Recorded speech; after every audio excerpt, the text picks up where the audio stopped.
I'll be honest, I never saw it coming. 10 years of marriage, and I thought Clara and I had everything figured out. We had a solid life. A nice house in the suburbs, stable jobs, and we traveled whenever we got the chance. I thought we were one of those couples who truly had it all together, like those perfect Instagram posts, but actually real. So you can imagine my shock when, one night over dinner, Clara dropped a bombshell. Started like any other evening. I came home from work, a little tired but looking forward to a quiet meal together. She'd cooked my favorite lasagna and poured us each a glass of wine. It felt normal, comforting, until she blindsided me with something that hit like a slap to the face.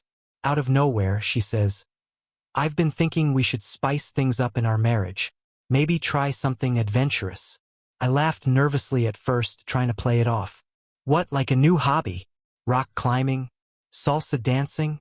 But the way she looked at me, so serious, so eager, told me this wasn't a casual suggestion. Her face was calm, deliberate. And then she said it, "I'm talking about a threesome, Ethan. With another man." Time seemed to stop. I just stared at her, trying to wrap my head around what she'd said. My mind raced. Where the hell did this come from? Why would she want this? And why another man? A million questions swirled in my head, none of them making sense. I finally managed to ask, "Why? Why would you want that? Am I not enough for you?" My voice sounded weak, like it wasn't mine. She just shrugged, brushing it off. "It's about exploring, Ethan. Adding excitement to our marriage." But it didn't feel right. The more she talked about new experiences, the more it seemed rehearsed, like she'd been practicing this conversation in her head for a while. "Are you serious?" I said, dropping my fork on the plate. "You're actually suggesting we bring another man into our bed?" "What the hell, Clara?" Her reaction made my blood boil. She looked at me like I was the problem, acting like I was being unreasonable. "Don't be so uptight, Ethan. You're so conservative about sex. Don't you ever think about trying something new? Or are you just going to be boring and stuck in your ways forever?" Boring? Conservative? This from the same woman who used to say how much she loved our sex life, how connected we were. Now, suddenly, I was just the dull, close-minded husband holding her back. The argument spiraled from there. The lasagna sat untouched as things escalated quickly. I accused her of trying to destroy the intimacy we'd built over the years, of risking everything we had. And you know what she did? She laughed. It wasn't a soft or awkward laugh. It was cold, mocking, like she found my reaction ridiculous. That laugh cut deeper than anything else she'd said. It felt like everything we'd built together was nothing but a joke to her. Then, just like that, she tried to downplay it. "It's just an idea, Ethan. You don't have to overreact." But the way she looked at me, that glint in her eye, told me this wasn't just an innocent suggestion. Felt like she was testing me, or maybe hiding something bigger. We went to bed furious that night, the silence between us heavy and unbearable. I lay there, staring at the ceiling, replaying the conversation over and over in my head. Every time she said, "new experiences," it sounded less like a fun idea and more like a cover for something darker. Doubts crept in, one after another. Was she already cheating? Was this her way of easing her guilt? And why did she seem so sure about it? Like she'd already pictured someone else in our bed. She turned away from me, pretending to sleep, but I could feel the tension in her body. Her breathing was shallow and restless. Out of habit, I reached out to put an arm around her, but she shrugged me off. "Not now, Ethan," she muttered. That's when it hit me. Things weren't going back to normal after this. Something had changed, something I couldn't ignore. This wasn't just a strange suggestion. It was the beginning of something much bigger, and I was determined to figure out what it was. I fell asleep that night with a sick feeling in my stomach, like the ground beneath me was cracking, and I was about to fall through. That dinner, that conversation, it was the beginning of the end. What came after felt like a gut punch that wouldn't stop. Things got weird, fast. Clara and I had been through our ups and downs like any couple, but this was different. She wasn't the same person anymore. She started acting strange, distant, like a stranger living in my house. Her phone, which used to be something we'd share laughs over, became off-limits. She was glued to it all the time, keeping it locked, face down on the table, or tucked in her pocket like it held some kind of treasure. That creeping suspicion, it was like a snake tightening around my chest. It started small, whispers when she was on the phone, her voice dropping to a hush whenever I walked into the room. When I asked who she was talking to, she'd brush it off. Just a friend, she'd say, her voice hurried, dismissive, but I couldn't let it go. Every time I caught a glimpse of her screen, a notification would pop up, and she'd swipe it away before I could make out a name. The secrecy was suffocating. It didn't take long for me to put two and two together. There had to be someone else. I kept going back to that dinner, to her sudden threesome suggestion. It all started to add up in a twisted way. She wasn't trying to explore our marriage. She was already exploring something else, and I was just the clueless husband she needed to sell her story to. I tried to talk to her. Late at night, when everything was quiet, I'd try to bring it up, hoping she'd be honest. "Clara, is there something you're not telling me?" I'd ask, trying to sound calm, but she'd just roll her eyes. "You're paranoid, Ethan. Not everything is some big conspiracy. You really need to relax." But I knew better. I could feel it in my gut that something was wrong. Her smiles felt fake, her kisses empty. She was still there in body, but emotionally it was like she'd already checked out. Her mind was somewhere else entirely, with someone else. Then one morning I got my chance. Clara had this habit of hopping into the shower as soon as she woke up, and that day, in her rush, she left her phone on the nightstand, unlocked. It felt like fate was handing me an opportunity, and I had just seconds to decide if I was going to take it. I knew it was wrong. I knew going through her phone was a violation of trust. But at that point, the gnawing suspicion in my gut had become impossible to ignore. Taking a deep breath, I grabbed the phone and started scrolling. It didn't take long to find what I was afraid of. There it was, messages with a guy named Marcus. I didn't recognize the name, but the tone of their conversation left no room for doubt. Explicit messages. Each filthy word hit me like a punch to the stomach. And the worst part? How casual it all was. They talked about meeting up and described, in vivid detail, exactly what they wanted to do to each other. And then I saw it. Their plans for a threesome. The same adventurous idea Clara had brought up over dinner. But the way they spoke made it clear this wasn't some spur-of-the-moment suggestion. It was premeditated. Every word I read felt like another knife in my back, twisting deeper. I kept scrolling, desperate to know how long this had been going on. Weeks? Months? The further I went, the worse it got. Late-night conversations, the kind she must have had while I was lying next to her. Oblivious. I'd thought we were building a life together, but all the while, she'd been fantasizing about someone else. And Marcus? He wasn't just some random guy. He was the guy, the one she wanted to bring into our bed under the guise of spicing up our marriage. The realization hit me like a freight train. Clara hadn't suggested a threesome to explore or strengthen our relationship. She'd done it because she wanted him. She thought calling it an adventure would make it acceptable. I felt like the biggest fool alive. The worst part wasn't even their explicit chats. It was the way she talked about me. She called me uptight, said she wished I were more like Marcus. Open, adventurous, daring. My wife, the woman I'd loved for over a decade, was belittling me in her dirty little texts with this guy. I couldn't read anymore. My hands were trembling, and I felt sick to my stomach. This was the woman I'd devoted my life to, the woman I'd trusted. And here she was, betraying me in ways I never thought possible. I carefully placed her phone back on the nightstand, exactly how she'd left it.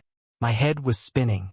I could hear the water still running in the shower, unaware that her secret was no longer hidden. I didn't know what to do. The weight of anger, heartbreak, and betrayal crashed down on me all at once. But one thing was clear. I wasn't going to let this slide. Clara was trying to dismantle our marriage under the guise of exploration, and I wasn't about to let her get away with it. Taking a deep breath, I made a decision. I wasn't going to confront her just yet. No, I was going to be smart about this. If she wanted to play dirty, I was going to play smarter. When the time was right, she'd regret every lie, every secret, and every moment she'd spent with Marcus. This wasn't just about Clara and her affair anymore. This was about taking back control. Whatever game she thought she was playing, I was going to make sure I had the final say. If Clara wanted chaos, she was about to find out what that really looked like. After finding those messages, everything changed. The blinders were off. I finally saw the lies, the secrets, and the manipulation for what they were. But instead of blowing up right then and there, I decided to bide my time. I wasn't going to let my emotions take over. If Clara wanted to sneak around, I'd make sure she thought she was winning until the rug was ripped out from under her. I kept everything looking normal on the surface. I went through the motions, kissed her good morning, asked about her day, acted like nothing had changed. But every touch, every word, felt empty, hollow. My heart wasn't in it anymore, and the distance between us grew like a chasm. Clara didn't seem to notice, or maybe she didn't care. She was too wrapped up in her little fantasy with Marcus to pay attention. That gave me the space I needed to start working on my plan. When someone betrays you like that, it shifts your entire perspective. Suddenly, I found myself watching her more closely, picking up on things I hadn't before. The way she smiled at her phone when she thought I wasn't looking, the late nights she spent watching TV, but was really glued to her texts. Instead of feeling rage, I felt cold and detached, like I was studying her, waiting for the perfect moment to act. Weeks passed, and the emotional distance between us became impossible to ignore. Our conversations turned into empty exchanges. How was work? Fine. What's for dinner? Not sure, you pick. It was nothing but filler words to pass the time, but nothing meaningful. I could see it in her eyes. She thought she had me fooled, that I was still in the dark. But the joke was on her. Then, one night, a buddy of mine invited me out to a bar for a small reunion with some old friends. At first, I wasn't sure I wanted to go, but the thought of sitting at home, pretending everything was fine with Clara, made the decision easy. I needed to get out, to clear my head. That's when I met them, Sophia and Victoria. The night started like any other, just beers and laughs with the guys. But then they walked in, and everything changed. Sophia had this fiery energy that lit up the room, and Victoria? She had this quiet, magnetic confidence that was impossible to ignore. I don't know if it was the alcohol or the way I'd been feeling lately, but when they came over and started talking to us, I felt something I hadn't felt in a long time. For the first time in weeks, I felt alive. It started with light, friendly conversation, typical bar chatter. But as the drinks flowed, the tone shifted. It got flirty, really flirty, and honestly, felt incredible. For the first time in ages, I felt seen, wanted. Like I wasn't just a shadow in the background of someone else's life. The more we talked, the more I realized there was a spark, something real and undeniable. By the end of the night, Sophia and Victoria made their intentions crystal clear. They weren't just looking for casual conversation. They were interested in me, and in each other. And for the first time since that dinner with Clara, I felt, for the first time in a long while, I felt like I had control again. I had a choice, and I made it. I took a leap and decided to start something with Sophia and Victoria. It wasn't about love or romance or any of that deep, emotional stuff. It was about freedom. It was about reclaiming a part of myself that Clara's lies and betrayal had stolen from me. For once, I was doing something entirely for myself, without worrying about Clara or her endless chaos. But I wasn't just diving in recklessly. I had a purpose. Things between me, Sophia, and Victoria heated up quickly. We met up whenever we could. Sometimes all three of us together, sometimes one-on-one. It was messy, thrilling, and a little chaotic, but it was exactly what I needed. Those hours with them were an escape. I didn't think about Clara, her lies, or even Marcus. For those fleeting moments, it was like I had a new life, one where I wasn't the fool being played.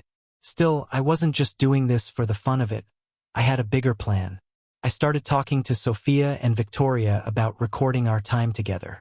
It wasn't an easy conversation, and I was upfront about why I wanted to do it.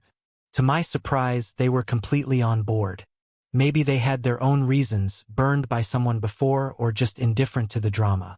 Whatever the case, they agreed to help with what I called my insurance policy. Every time we met, we recorded it. Not some grainy amateur mess, no, we did it right.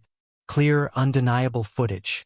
At first, having the camera there felt strange, but eventually, it just became part of the routine. And knowing those videos existed gave me a sense of power I hadn't felt in ages. I finally had a weapon in this twisted war Clara had started, and I was ready to use it. I won't pretend it was an honorable thing to do. Part of me hated myself for stooping to this level. But the other part of me, the part still raw with betrayal, knew I couldn't let her get away with it. I couldn't stand by while she destroyed our marriage, humiliated me, and walked away acting like she was innocent. If she wanted to play dirty, I'd show her how the game was really played. So I kept up the act. Day by day, I played the loving, clueless husband. I smiled, laughed at her jokes, and pretended everything was fine. Meanwhile, I was counting down the days, biding my time, waiting for the perfect moment to make my move. Revenge, after all, is best served cold, and I wanted her to feel every icy second of it. As the day of reckoning approached, it felt like standing on the edge of a cliff, staring down at the chaos below. I was done pretending, done playing dumb. The videos were ready, my resolve was ironclad, and the countdown to the end of our marriage had begun. Clara didn't suspect a thing. That night, she came home like it was any other day. She dropped her bag on the counter, kicked off her shoes, and headed upstairs to change, completely oblivious. Meanwhile, I sat in the living room, my phone in hand, the videos queued up. Each one was a vivid snapshot of the life I'd been living behind her back, a life she had unknowingly pushed me toward. I didn't even have to think about it. As soon as she was out of sight, I hit send. No words, just a link. One by one, the videos began to send, each tiny progress bar inching forward with deliberate slowness. I could practically see her face in my mind as the notifications popped up. First confusion, then disbelief, and finally the gut-punch realization of exactly what she was looking at.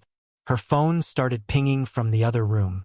I heard her footsteps pause upstairs, then quicken as the alerts kept coming. And then, silence. That suffocating, heavy silence when you know something terrible is about to happen. The scream came seconds later. It was raw, guttural, like the sound of someone whose world had just come crashing down. "Ethan, what the is this?" she screamed, storming into the room, phone clutched in her shaking hand, her face a twisted mix of fury and panic. I stayed seated, calm, looking her dead in the eye. She shoved the phone toward me, her hand trembling, as if daring me to explain. "Oh, that," I said, keeping my voice cool, almost amused. "Just thought you'd like to see what real exploration looks like." Her face went red with rage. I'd never seen her so livid. Her eyes were wild, tears streaming down her cheeks as she shook with fury. "You son of a," she spat. "You've been cheating on me? Sneaking around with other women behind my back? How could you do this to me?" Her voice was so loud I was sure the neighbors could hear, but I didn't care. Let them hear. Let the whole damn neighborhood hear. I stood then, finally letting the anger I'd been holding in for weeks rise to the surface. "Cheating on you?" I shouted back. "Really, Clara? That's rich coming from someone who's been screwing around with Marcus, planning to bring another man into our bed and pretending it was for us? You think I didn't know? You think I'm stupid?" Her defiance faltered. For a brief moment, guilt flashed across her face, but it was gone as quickly as it came. She straightened, her voice rising again. "That was different," she yelled. "That was about us, about trying to fix things, to spice up our marriage. It wasn't a betrayal like this." I laughed, a bitter, hollow laugh that echoed through the room. "Fix things," I said, pacing now, my voice dripping with sarcasm. "You wanted to fix things by screwing another guy? And you think that makes you innocent? Give me a break, Clara. You weren't trying to spice things up, you were looking for an excuse to cheat. Slapping the word experiment on it doesn't make it okay." "Shut up," she screamed, tears flowing freely now. "You don't understand. You don't know what it's like to feel trapped in a marriage where you're not getting what you need. You don't know how hard it's been. Oh yeah. I shot back, my voice cold as ice. And sneaking around with Marcus was your solution? Jesus, Clara. You could have just talked to me. But no, you lied, you cheated, and you expected me to just go along with it. Do you hear yourself? She broke then, sinking onto the couch, her face buried in her hands, her sobs filling the room. Between the tears, she managed to whisper, I'm sorry. I didn't know what else to do. I thought this would help, but I wasn't having it. Save it, Clara, I said, my tone sharp and unforgiving. It doesn't matter anymore. You made your choice. You destroyed the trust we had, and now you get to live with the consequences. The victim? You don't get to do that. I snapped, my voice raw and unrestrained. The argument spiraled out of control, both of us shouting over each other, throwing out accusations like daggers. Every wound, every grudge, every unresolved issue from the last 10 years came spilling out, like a dam finally breaking. It wasn't just anger anymore. It was pain, betrayal, and years of resentment erupting in a single vicious fight. Every word cut deeper, reopening old scars until there was nothing left to salvage. The love we'd shared, the history, the memories. It was all drowned out by the rage and heartbreak. There was no way back from this, no apology big enough, no promises strong enough to repair what had been destroyed. Eventually, we ran out of steam. Clara sat on the couch, sobbing into her hands, while I stood across the room, staring blankly at the wall like it might somehow give me an answer. That's when I said it, not in anger, not as a threat, but as a quiet, irrefutable truth. I want a divorce. She looked up at me, her eyes red and swollen, her face streaked with tears. Is that really what you want? She asked, her voice trembling, barely above a whisper. After everything, we're just going to end it. There's nothing left to save, I said, my words heavy with finality. You've made sure of that. And that was it. The line was drawn. The decision was made. The life we'd built together crumbled into dust. I didn't know what would come next, how the divorce would unfold, who would get what, or how we'd even begin to untangle the mess of our lives. All I knew was that it was over. From this point forward, whatever happened would be on my terms, not hers. I walked out of the room, leaving her alone with her tears, her guilt, and whatever regret she might have been feeling. As I closed the door behind me, an odd sense of calm washed over me. The storm had passed, leaving only wreckage in its wake. But at least now I knew where I stood. I was ready for whatever came next. After that showdown, we lived in a strange, unbearable limbo. It was like sharing a house with a stranger, each day ticking by like a countdown to the inevitable explosion. I knew things would get ugly. I just didn't expect Clara to escalate it the way she did. Looking back, I shouldn't have been surprised. She was angry, humiliated, and desperate to get even. And I'd handed her exactly the ammunition she needed. It started a few days later. I woke up to my phone buzzing nonstop.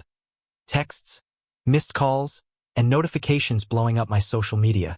Before I even opened a single one, I knew she'd done something. My chest tightened as I braced myself, and when I finally looked, there it was. The videos. The very same recordings I'd sent to her.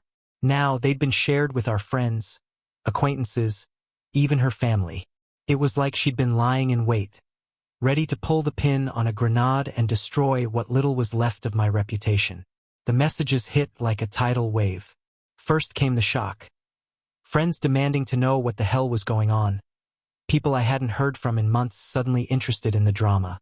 Then came the judgment. The comments were brutal. How could you do that to Clara? You're disgusting. Cheating on your wife?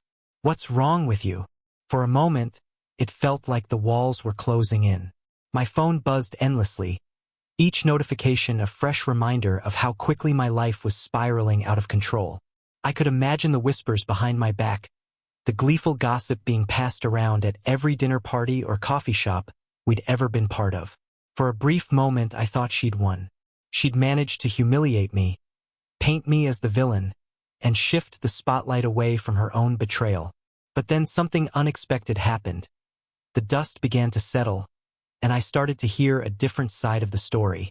A few friends reached out, not to scold me, but to laugh.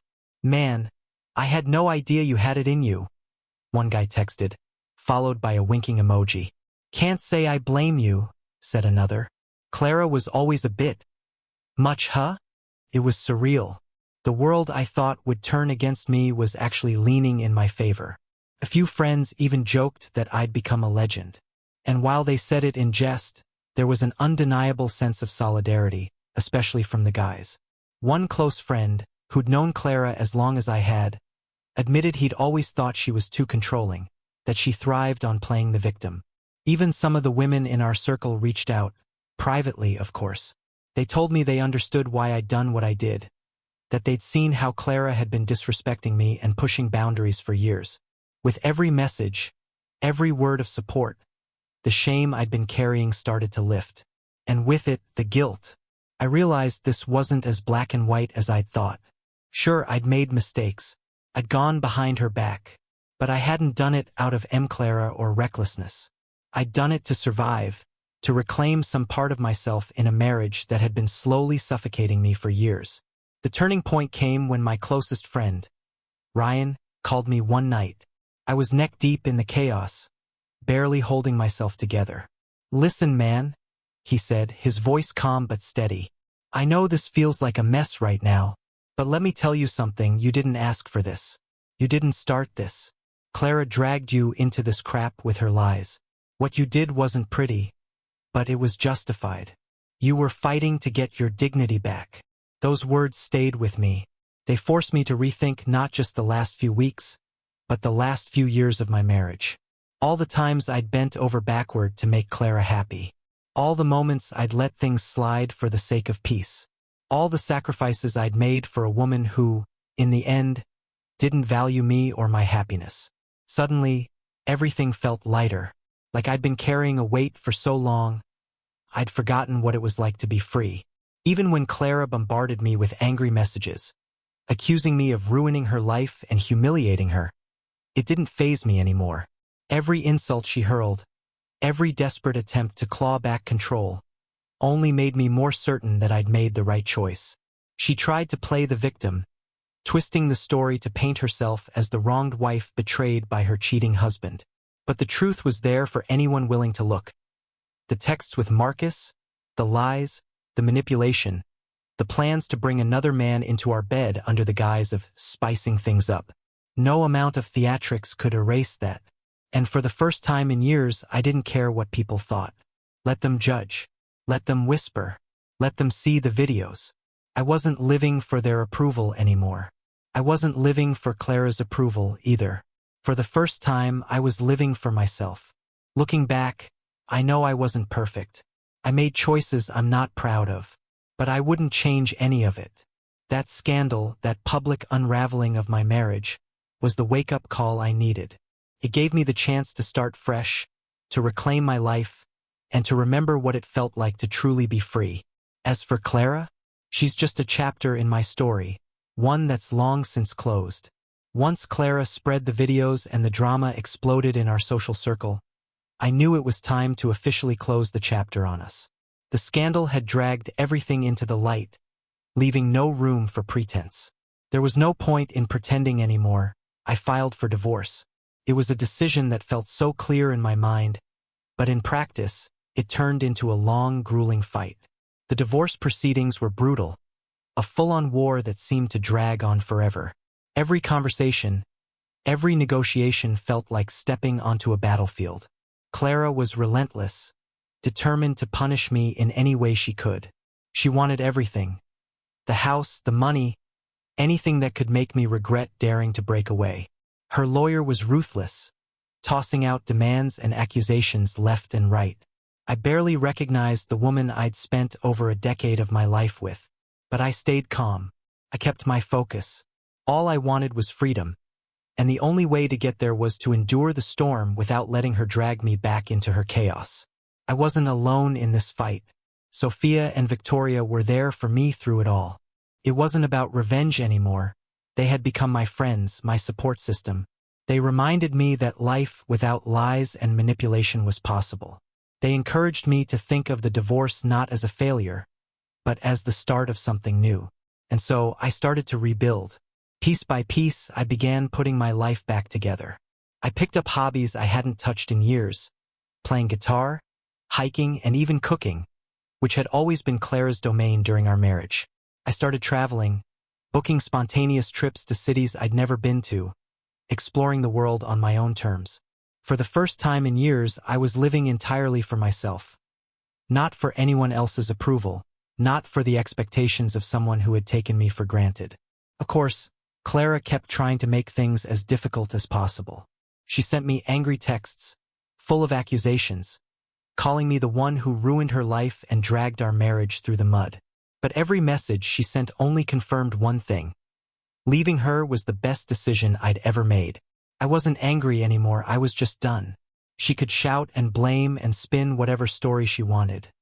None of it mattered to me.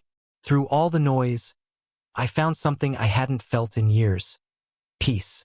The day the divorce was finalized was the day I truly felt free. It was like stepping out of a dark, suffocating room and into the warmth of the sun. All the guilt, all the shame I'd carried for going behind her back, for exposing her lies, it started to fade. In its place was something new, the realization that I deserved better. Better than lies, better than manipulation, better than living as a shadow of myself. I came to see the truth. I wasn't the villain in my story. I was just a guy trying to take his life back, to reclaim what had been stolen piece by piece over the years. And that's exactly what I did. I started saying yes to the things I'd always put off, new experiences, new friendships, new adventures. My friends noticed the change. They saw a lighter, more alive version of me. And while I couldn't erase the past, I could embrace the future, one step at a time. So maybe the breakup wasn't clean. Maybe Clara would always tell her version of events, painting herself as the victim, and maybe some people would believe her. But I'd stopped caring. I was free to live the life I wanted, without the weight of her baggage pulling me down. And that was the best revenge of all. Living well, living honestly, and leaving every ounce of the toxicity behind me. Here's to new beginnings, to brighter days ahead, and to never looking back.